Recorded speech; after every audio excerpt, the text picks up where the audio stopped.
The technology tool that I wanted to evaluate for my evaluation project was Khan Academy. Khan Academy is a online math program that is very helpful for math for every grade level in every content of math that you want to know. It is a self-paced, work at your own pace type of math program that could be used as an intervention, as a supplement, as anything just to have students work on their math skills to gain fluency. They have step-by-step instructional videos, they have hints, and it makes them master every single skill at their grade level by working continuously on those skills. So with the getting started, do you have what you need to get started? I had picked my technology tool, so I had that.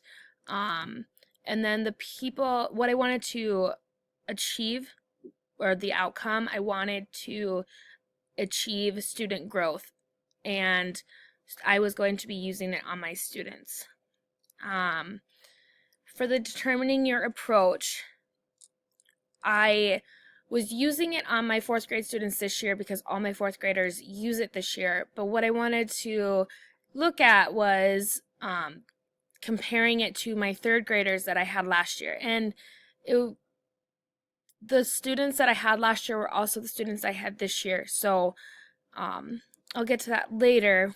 But those were the students that I was using for my technology, was comparing my students with third grade scores last year compared to my fourth grade scores this year.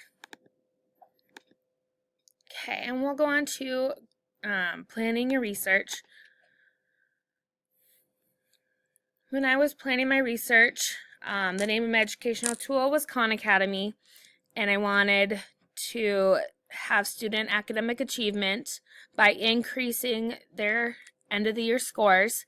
And the scores that I'm talking about is their end of the year assessment test that our school district runs, which is the Watertown SchoolNet test. And I wanted to see results with my fourth grade students for this year, which is the 2016-2017 school year. And I was comparing their scores to my third grade class from the last year, the 2015-2016 school year.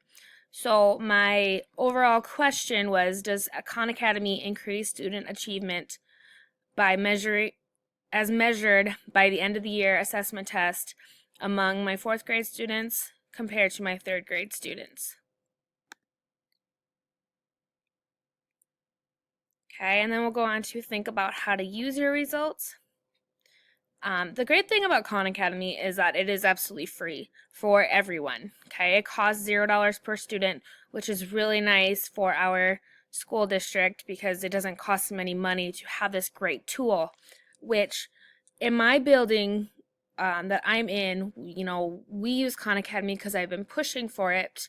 But in some of the other elementary schools in our district, they're using these math interventions, and it's costing them thousands and thousands of dollars. So one of the great things that I thought about using Khan Academy was that it is completely free and also a great tool. And what would success look like?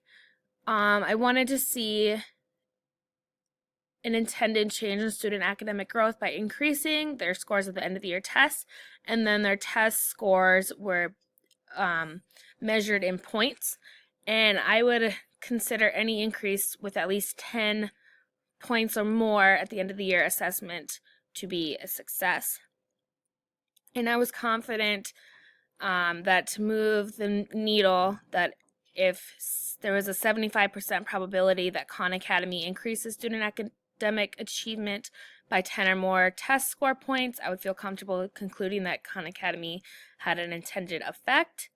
And if Khan Academy did not move the needle, and I learned that there was less than a 50% probability that Khan Academy achieved increased student academic achievement by 10 or more points, I would feel comfortable concluding that Khan Academy does not have the intended effect. And when it was all said and done, I would suggest that other teachers in my building use Khan Academy within their classrooms, and not only within my building, but other buildings within the district. And if it was not likely that they were increasing student academic achievement, I would have the teachers who are usually currently using Khan Academy stop, and we would find something that was better suited for our students. And if the results were inconclusive, I would retest, and have different outcomes and try different, a broader range of maybe testing results to conclude a different decision.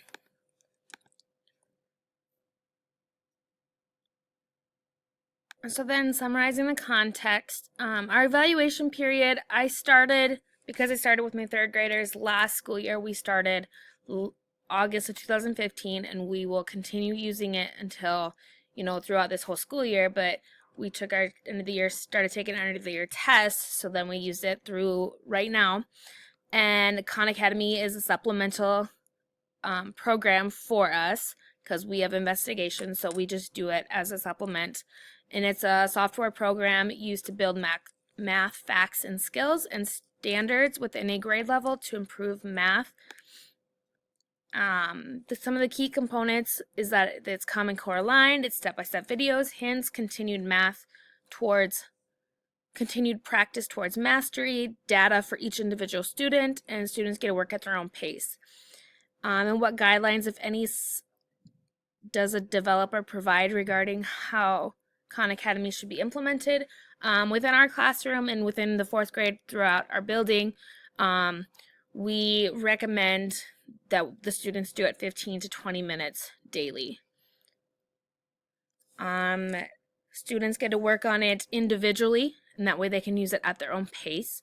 It was used during third and fourth grade school years for these students, and again, I just wanted to show academic growth. Creating an evaluation plan. I wanted to do this evaluation because our district is looking for a supplemental math program to help benefit student growth, and that it's easy to use and has data and lots of data to show the student growth, but it's also cost effective. And like I said earlier, some of our schools are using programs that cost them thousands and thousands of dollars. And so if we can use Khan Academy for free, but it also gets the same results in something that is, going to help our students, I think that this would be a great thing for them.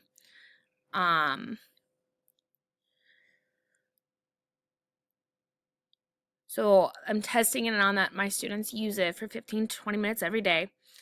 I would suggest that other teachers within my building use it. The fourth grade teachers in my building, we all use it, but none of the other classes within my building do, and none of the other classes in any other of the elementary schools use it.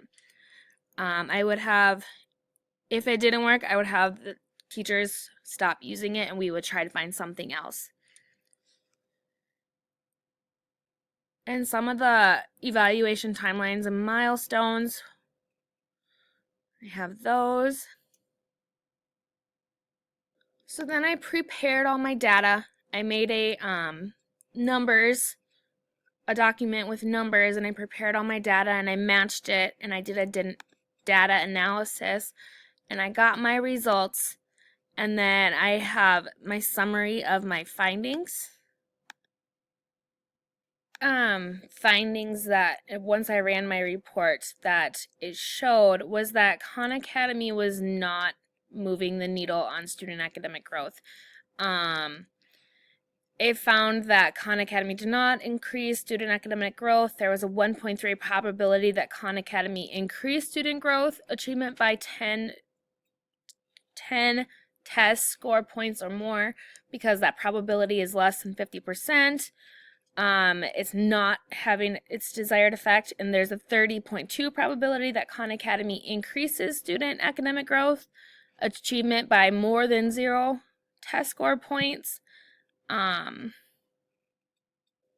think this isn't necessarily totally accurate because I use my end of the year test scores from third grade and my end of the year test scores from fourth grade.